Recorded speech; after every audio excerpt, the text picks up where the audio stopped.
father and daughter escaped from their home in Dayton Beach as those floodwaters rose overnight. Hurricane Milton dumping more than 18 inches of rain in parts of the state. That, combined with the storm surge, brought devastating flooding. Milton made landfall as a Category 3 storm about 24 hours ago.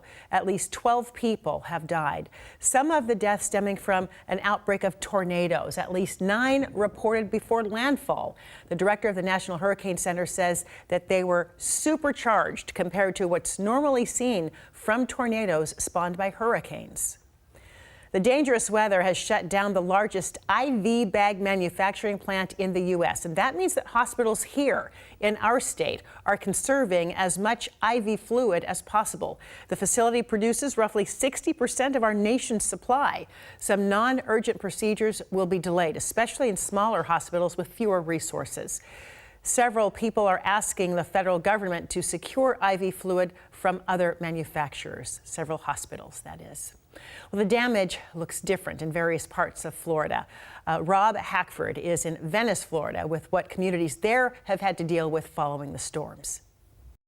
We're out in the Venice Strip right now, and from speaking with a few business owners as well as the police department, things have fared pretty well here. There hasn't been much water in these businesses, if any at all. Crews have been out today just clearing the roads, getting things like this lamppost here out of the way.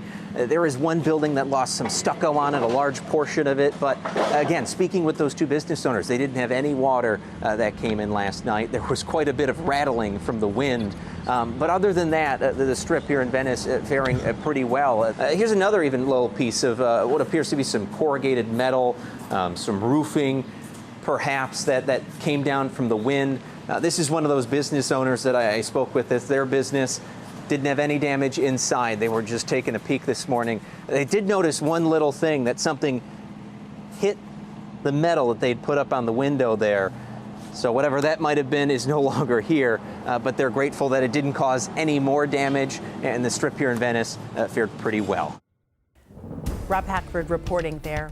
Well, we have some new video from NOAA showing the strength of the storm right before landfall. At one point, ocean waves reached more than 28 feet. Milton has since left Florida, the coast there. It's now churning out in the Atlantic and has diminished considerably in its strength.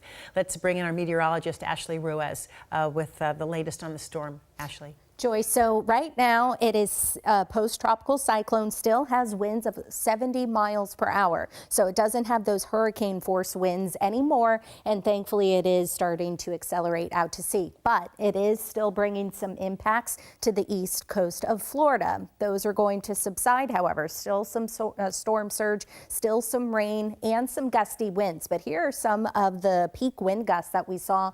Anna Maria Island, 106 miles per hour. St. Pete, 101 miles per hour, and some really heavy rain, catastrophic rainfall on top of that storm surge as well. But thankfully things are going to start to wind down for the southeast.